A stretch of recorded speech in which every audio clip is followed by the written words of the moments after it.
Every decision I've taken has been about putting the country I love first. That is why I will resign as leader of the Labour Party.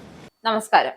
ബ്രിട്ടനിൽ ബ്രെക്സിറ്റോടെ ആരംഭിച്ച രാഷ്ട്രീയ ഭൂചലനം ഇതുവരെയും അവസാനിച്ചിട്ടില്ല. British പ്രധാനമന്ത്രി care Starmer രാജിവെച്ചിരിക്കുകയാണ്. Downing സ്ട്രീറ്റിന് മുന്നിൽ നടത്തിയ പ്രസംഗത്തിലാണ് Starmer രാജി സ്ഥിരീകരിച്ചത്. ലേബർ പാർട്ടിക്കുള്ളിലെ അസ്വാരസ്യങ്ങളും നേതൃത്വത്തെ ചൊല്ലിയുള്ള ഭിന്നതകളുമാണ് അദ്ദേഹത്തിന്റെ രാജിയിൽ കലാശിച്ചത്. കഴിഞ്ഞ 10 വർഷത്തിനിടെ രാജ്യം 6 പ്രധാനമന്ത്രിമാരെയാണ് കണ്ടിരിക്കുന്നത്. David Cameron, Theresa May, Boris Johnson, Liz Truss, Rishi Sunak, Keir Starmer. 7ാമനായുള്ള കാത്തിരിപ്പിലാണ് ഇപ്പോൾ രാജ്യം. യൂറോപ്യൻ യൂണിയൻ വിടുന്നതിന് വേണ്ടി 2016 ബ്രിട്ടനിൽ നടന്ന ജനഹിത പരിശോധനയോടെയാണ് രാഷ്ട്രീയ പ്രതിസന്ധികൾ ആരംഭിച്ചത്. ബ്രെക്സിറ്റിനെ തുടർന്ന് പ്രധാനമന്ത്രി കാമറൂൺ രാജിവെച്ചതോടെ മെയ് അധികാരത്തിലെത്തി. ബ്രെക്സിറ്റ് കരാർ പാർലമെന്റിൽ പാസാക്കുന്നതിൽ നേരിട്ട തിരിച്ചടികൾ മെയ്യെ സ്ഥാനമൊഴിയാൻ നിർബന്ധിതയാക്കി. തുടർന്ന് അധികാരത്തിലെത്തിയ ജോൺസൺ 2019 തിരഞ്ഞെടുപ്പിൽ വൻ ഭൂരിപക്ഷത്തോടെ ജയിച്ചു.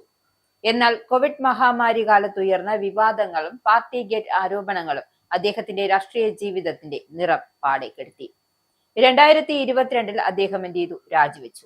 അടുത്ത ഊഴം ലിസ് ട്രസിന്റേതായിരുന്നു. ബ്രിട്ടീഷ് ചരിത്രത്തിലെ ഏറ്റവും കുറഞ്ഞ കാലം പ്രധാനമന്ത്രിയായി അവരും പടിയിറങ്ങി.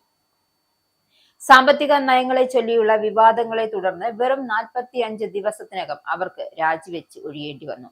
പിന്നീട് ഇന്ത്യൻ വംശജനായ ഋഷി സുനക് അധികാരമേറ്റെങ്കിലും സാമ്പത്തിക വെല്ലുവിളികൾ, കുടിയേറ്റ പ്രശ്നങ്ങൾ, ജനപ്രതിനിധിയിലെ ഇടിവ് എന്നിവ അദ്ദേഹത്തിന്റെ ഭരണത്തെയും സമ്മർദ്ദത്തിലാഴ്ത്തി.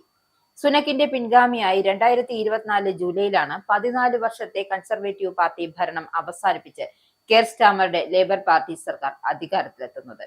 മെയ്യിൽ നടന്ന പ്രാദേശിക തിരഞ്ഞെടുപ്പിൽ തിരിച്ചടിയായാണ് സ്റ്റാമറിനെതിരെ പാർട്ടിയിൽ എതിർ വികാരം ശക്തമാകാൻ കാരണം. തിരഞ്ഞെടുപ്പിന് മുൻപ് വാഗ്ദാനം ചെയ്ത സാമ്പത്തിക പുരോഗതി കൈവരിക്കാനായില്ല എന്നതും ജനപ്രീതിയെ ഇടിച്ചു. നികുതി ക്ഷേമ ആനുകൂല്യങ്ങളിലെ ജനദ്രോഹപരമായ നയംമാറ്റം തിരിച്ചടിയാവുകയായിരുന്നു. ലൈംഗിക കുറ്റവാളിയായ ജെഫ്രീൻ എഫ്സ്റ്റിന്റെ അടുപ്പക്കാരൻ പീറ്റർ മണ്ടേൽസനെ യുഎസിൽ ബ്രിട്ടീഷ് സ്ഥാനപതിയാക്കിയതുമായി ബന്ധപ്പെട്ട വിവാദവും കത്തിപ്പടർന്നു.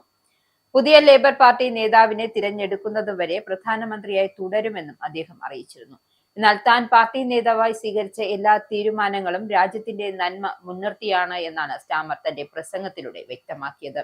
ലേബർ പാർട്ടിയെ രാഷ്ട്രീയമായും സാമ്പത്തികമായും നൈതികമായും തകർച്ചയിൽ നിന്നും തിരികെ കൊണ്ടുവന്നതായും പാർട്ടിയിലെ ജൂത വിരോധ പ്രശ്നങ്ങൾ അവസാനിപ്പിച്ചതായും അദ്ദേഹം അവകാശപ്പെടുന്നുണ്ട്. 2 വർഷം മുമ്പ് ഡൗണിംഗ് സ്ട്രീറ്റിൽ പ്രവേശിച്ചത് തന്റെ ജീവിതത്തിലെ ഏറ്റവും അഭിമാനകരമായ നിമിഷമായിരുന്നു എന്നും അദ്ദേഹം പറയുന്നുണ്ട്. താൻ രാഷ്ട്രീയത്തിലേക്ക് വന്നത് ലക്ഷക്കണക്കിന് ജനങ്ങളുടെ ജീവിതത്തിൽ മാറ്റം കൊണ്ടുവരാനായിരുന്നു. 2024 പൊതു തെരഞ്ഞെടുപ്പിൽ ലേബർ പാർട്ടിയെ വൻ ഭൂരിപക്ഷത്തോടെ അധികാരത്തിലെത്തിച്ചാണ് സ്റ്റാമർ ബ്രിട്ടന്റെ 58ാമത് പ്രധാനമന്ത്രിയായി ചുമതലയേറ്റത്. 14 വർഷം നീണ്ട കൺസർവേറ്റീവ് ഭരണത്തിനു ശേഷം, അതായത് 14 വർഷം നീണ്ട കൺസർവേറ്റീവ് ഭരണത്തിന് അവസാനം കുറിച്ചുകൊണ്ടായിരുന്നു ലേബർ പാർട്ടിയുടെ ഈ തിരിച്ചുവരവുണ്ടായത്. എന്നാൽ തുടക്കത്തിൽ ലഭിച്ച ശക്തമായ ജനപിന്തുണ നിലനിർത്താൻ സ്റ്റാമർ ഭരണത്തിന് കഴിഞ്ഞിരുന്നില്ല എന്നതാണ് വാസ്തവം. സാമ്പത്തിക പ്രതിസന്ധി, പൊതുസേവന രംഗത്തെ പ്രശ്നങ്ങൾ, പാർട്ടിക്കുള്ളിലെ അഭിപ്രായ ഭിന്നതകൾ എന്നിവ സർക്കാരിന് അവമതിപ്പുണ്ടാക്കുകയായിരുന്നു. മെയ് മാസത്തിൽ നടന്ന തദ്ദേശ തിരഞ്ഞെടുപ്പുകൾ പാർട്ടിക്ക് തിരിച്ചടി നേരിട്ടതോടെ തന്നെ സ്റ്റാമറുടെ രാജി ആവശ്യങ്ങൾക്കുള്ള മുറവിളികൾ ശക്തമായിരുന്നു. കഴിഞ്ഞ 2 വർഷത്തിനിടെ 20ഓളം മന്ത്രിമാരാണ് സ്റ്റാമർ മന്ത്രിസഭയിൽ നിന്നും രാജിവെച്ചൊഴിഞ്ഞത്. അടുത്ത നേതാവിനെ തിരഞ്ഞെടുക്കുന്നതിനുള്ള നടപടികൾ ജൂലൈ 9 ആരംഭിക്കുമെന്നാണ് റിപ്പോർട്ട്. പാർലമെന്റിന്റെ വേനൽ അവധിക്ക് മുൻപേ പുതിയ നേതാവിനെ തിരഞ്ഞെടുക്കാനാണ് ലേബർ പാർട്ടിയുടെ നീക്കം. ഇതിനിടയിൽ സ്റ്റാമറിന്റെ പ്രധാന എതിരാളി കൂടിയായ ആന്റി ബെൻഹാം ഉൾപ്പെടെയുള്ളവരുടെ പേരുകളാണ് പ്രധാനമന്ത്രി സ്ഥാനത്തേക്ക് പരിഗണിക്കപ്പെടുന്നത്. മുൻ ഗ്രേറ്റർ മാഞ്ചസ്റ്റർ മേയറായ ആന്റി ബെൻഹാം ഉപതെരഞ്ഞെടുപ്പിൽ ജയിച്ച് പാർലമെന്റിലേക്ക് തിരഞ്ഞെടുക്കപ്പെട്ടതോടെ കൂടിയാണ് സ്റ്റാമറുടെ രാജിയിലേക്കുള്ള വഴി വേഗത്തിലായത് എന്നാണ് പൊതുവെയുള്ള വിലയിരുത്തൽ.